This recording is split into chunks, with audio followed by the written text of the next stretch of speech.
میں بتا رہا تھا نا, میرے بارے میں لوگوں نے مشہور کر دیا کہ میری یوٹیوب سے 1 کروڑ کی ارننگ ہے. تو اگر یہ جھوٹی خبر ہے, کاش یہ خبر میرے کنوارے پن میں جاری ہو جاتی, کیونکہ میرے بہت سے رشتے ارننگ دیکھ کے ریجیکٹ ہوئے ہیں کہ مفتی صاحب دکانیں پکوڑوں کی, دکانیں باتیں کروڑوں کی اور دکانیں پکوڑوں کی. تو ہم سے تو ہماری آمدن کا جو وہ تو اب اللہ نے مجھے الحمدللہ, میں یہ نہیں کہ کوئی غریب آدمی ہوں, اللہ نے مجھے مالی وسعت دی ہے الحمدللہ.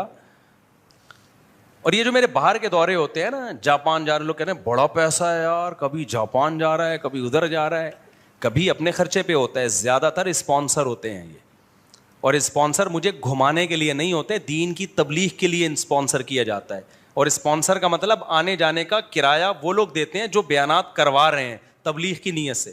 باقی جو میں گھوم رہا ہوتا ہوں یہ غریبی ہے. جاپان میں گھومنے کے لیے نہیں گیا تھا, جاپان میں بیانات کے لیے گیا تھا, اور ایک ایک دن میں 2 بیانات ہوئے ہیں. ہاں بیان سے فارغ ہوتے تھے تو گھوم بھی لیتے تھے. تو لوگ سمجھ رہے ہیں کہ یہ عیاشیاں کر رہے ہیں جاپان میں, اور یہ کوئی عیاشی ہے؟ ٹرین میں بیٹھے ہوئے کیا عیاشی ہے یار, یہ یہاں سے وہاں چلے گا, یہ کوئی, یہ تو بیوقوفوں کا کام ہے یار, اس کو عیاشی سمجھنا. غریبوں والی سوچ ہے, میں صحیح بات, غریبوں والی سوچ, اس کو یہ کیا عیاشی ہے. تو میری اچھی آمدن ہے الحمدللہ, غریب نہیں ہوں, لیکن اتنی نہیں کہ کروڑوں کی آمدن ہو. اچھا میں یہ جاپان والی بات مکمل کر دوں کہ لوگ اسپانسر کرتے ہیں اکثر و بیشتر تبلیغ کے لیے, لیکن میرے بیانات کا کوئی پیسہ نہیں ہوتا. اسپانسر میں یہ داخل نہیں ہے کہ میں جا رہا ہوں تو مجھے بیان پہ پیسے ملتے ہیں کہ آپ آئیں گے تو آپ کو اتنے پیسے, کیونکہ بعض خطیبوں کا یہ سیٹ اپ ہے, وہ جب کہیں جاتے ہیں تو ان کو اسپانسر بھی کیا جاتا ہے, پھر ان کے الگ سے پیسے بھی ہوتے ہیں. اس پر میری طرف سے پابندی ہے. سمجھتے ہو کہ نہیں سمجھتے؟ بھائی ٹھیک ہے, آپ بلا رہے ہو تو آپ خرچہ دے دو, اگر آپ بیانات رکھوانا چاہتے ہو تبلیغ کی نیت سے میں آ جاؤں گا, بس اس سے زیادہ نہیں ہے. باقی کوئی کسی اپنی خوشی سے تو کوئی کسی کو بھی گفٹ دے سکتا ہے. وہ تو یہاں بھی لوگ آتے ہیں, کوئی مٹھائی کا ڈبہ لے کر آ رہا ہے, کوئی پیسے لے کر آ رہا ہے, کوئی حلوہ لے کر آ رہا ہے, کوئی چاکلیٹ لے کر آ رہا ہے, وہ تو ایک الگ سی چیز ہے, وہ تو باہر ملک میں بھی ہو سکتا ہے. لیکن میرا کوئی بھی بیان, جتنے بھی میری تبلیغی سفر ہے سارے فری میں ہیں. بہت زیادہ یہ ہوتا ہے کہ وہ آنے جانے کا خرچہ اور وہاں رہائش کا خرچہ وہ لوگ اٹھاتے ہیں, وہ بھی خرچے کی صورت میں نہیں, رہائش دے دیتے ہیں. اکثر تو میں گھروں میں ہی رہتا ہوں, ہوٹلوں میں نہیں رہتا میں. ہاں کبھی ایسا بھی ہوتا ہے کہ میں اپنے خرچے پہ چلا جاتا ہوں, کبھی ایسا بھی ہوتا ہے. بعض جگہوں پہ تو ایسا ہوتا ہے کہ میں تبلیغ کی ضرورت محسوس کرتا ہوں, وہ جب مجھے بلاتے ہیں تو میں ان سے کہتا ہوں اگر آپ کرایہ نہیں اٹھا سکتے تو یہ کہ میں خود اپنا کرایہ خرچ کر کے آؤں گا. یعنی یہ جو تبلیغ کے میرے دورے ہیں یہ کوئی پروفیشنل نہیں ہے, جو میرا ارننگ سورس آف انکم نہیں ہے یہ. کیونکہ لوگ یہ بھی سمجھتے ہیں کہ شاید یہ مولانا لوگ جو جا رہے ہوتے ہیں نا اتنی تبلیغ کے لیے, تو یہ کوئی ان کو کوئی, یہ دین کی تبلیغ فری میں ہوتی ہے. ایک ہندو نے میرے بیان, جاپان والے بیان میں نیچے کمنٹس کیے ہوئے تھے کہ یہ مسلمانوں کے مذہبی رہنماؤں کو دیکھو کیسے دنیا پرست ہیں, کتنی عیاشی, کبھی جاپان جا رہے ہیں, کبھی آسٹریلیا جا رہے ہیں, کبھی ملیشیا جا رہے ہیں, کبھی تھائی لینڈ جا رہے ہیں, اور ہمارے پنڈت دیکھو. ایک ہندو نے کمنٹس کیے ہوئے تھے ہمارے پنڈت دیکھو. تو میں اس طرح کے ہندوؤں سے یہ بات کہنا چاہتا ہوں کہ یہ اسلام کے زندہ ہونے کی دلیل ہے. مسلمان پوری دنیا میں ہیں اور وہ سمجھتے ہیں اسلام برحق مذہب ہے, تو لاکھوں روپے خرچ کرتے ہیں اس کی تبلیغ کے لیے, خرچہ اٹھاتے ہیں کہ مسلمان اسکالرس کو بلا کے ہم نے ان سے بیانات کروانے ہیں. اس میں نہ ان کا فائدہ ہوتا ہے دنیا کا, نہ میرا کوئی دنیا کا فائدہ ہوتا ہے. سمجھتے ہو کہ نہیں سمجھتے؟ دوسرے مذہبی رہنماؤں کو ان کے مریدین اتنا پروٹوکول دیتے نہیں ہیں. اب جاپان میں جو ہندو ہیں وہ کبھی یہ نہیں کریں گے کہ انڈیا سے ہندو کو اسپانسر کریں اور دین کی تبلیغ کے لیے بلائیں. وہ اتنا پیسہ خرچ کرنے کا ان کے پاس دل ہی نہیں ہے. یہ دل اور جگر اللہ نے کس کو دیا ہے؟ یہ مسلمانوں کو دیا ہے. تو یہ اسلام کے زندہ ہونے کی دلیل ہے. یہ نہیں آئی میرا خیال ہے بات. تبھی آپ دیکھو مفتی تقی عثمانی صاحب پوری دنیا جا چکے ہیں. یہ تفریحی سفر تھوڑی, ان کے دنیا میں جتنے سفر ہوئے تبلیغ کے سفر ہوئے ہیں. مولانا طارق جمیل پوری دنیا جا چکے ہیں, پوری دنیا کا ایک چپا بھی انہوں نے نہیں چھوڑا ہوگا. تو آپ کیا سمجھتے ہو یہ کیا گھومنے پھرنے گئے تھے؟ یہ تبلیغ کے لیے. تو جن لوگوں نے بلایا لاکھوں روپے خرچ کیے ان لوگوں نے.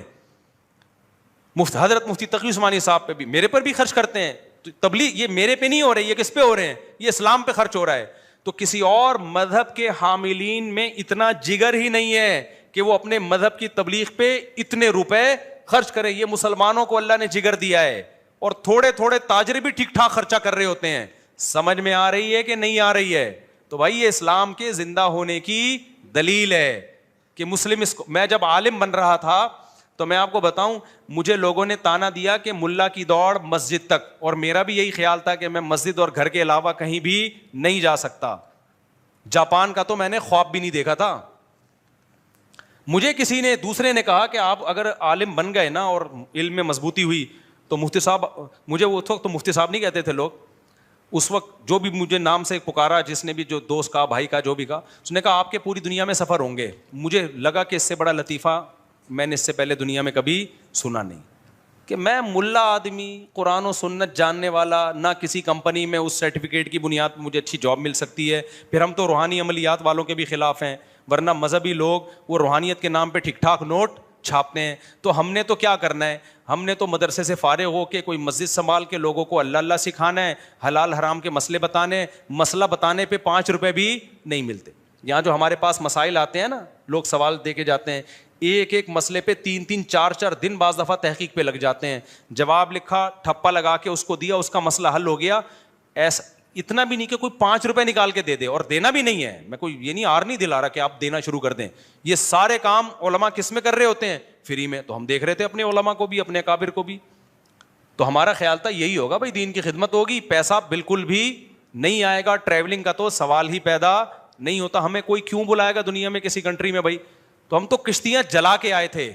میرے والد صاحب پوری دنیا میں ٹریولنگ کی ہے میرے والد صاحب نے, کیونکہ پاکستان نیوی میں تھے. میں بھی پاکستان نیوی میں جا رہا تھا. نیوی میں جانے سے میرا بڑا مقصد یہ تھا پوری دنیا گھوم سکوں میں. مجھے اتنا شوق تھا دنیا.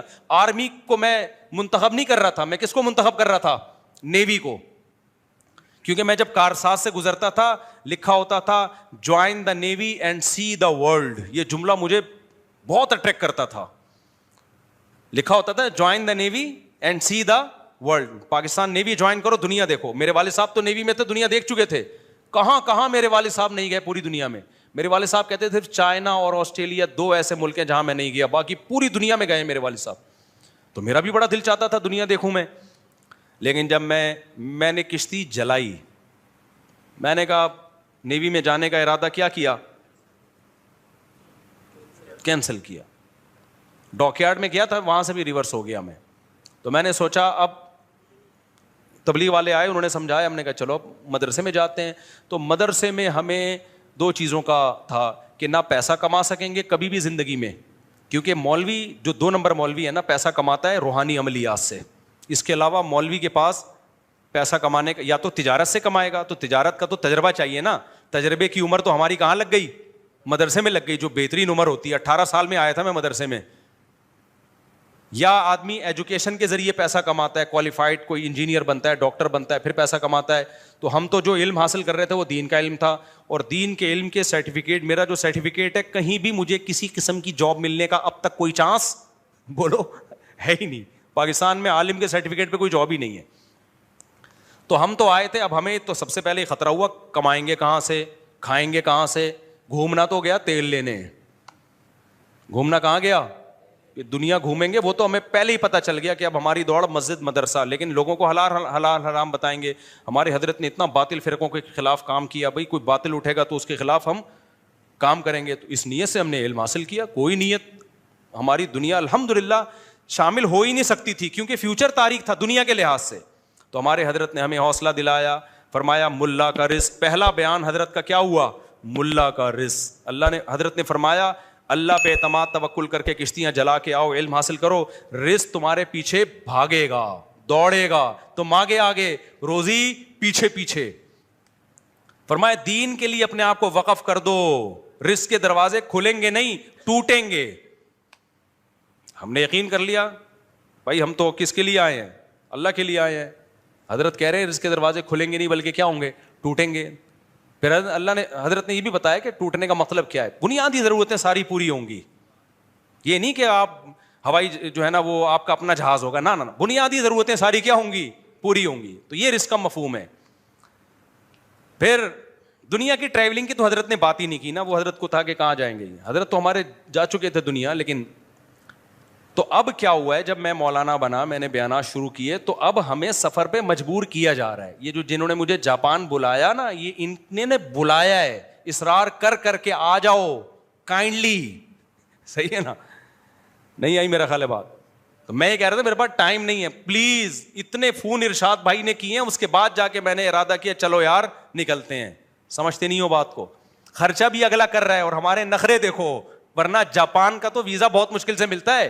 انہوں نے کہا مفتی صاحب ویزا بھیج رہا ہوں 100% لگے گا. پہلے تو میں اس لیے نہیں اپلائی کرتا, میں نے کہا ٹائم ضائع ہوگا, ایمبیسی جاؤ آؤ, جب میں نہیں جا رہا. انہوں نے اصرار کیا آؤ آؤ آؤ اتنا, پھر میں ٹکٹ بھیج رہا ہوں, ویزا میں لگوا کے دے رہا ہوں, آؤ. اتنا اصرار کرنے کے بعد جا کے میں نے اوکے کیا, چلو ٹھیک ہے.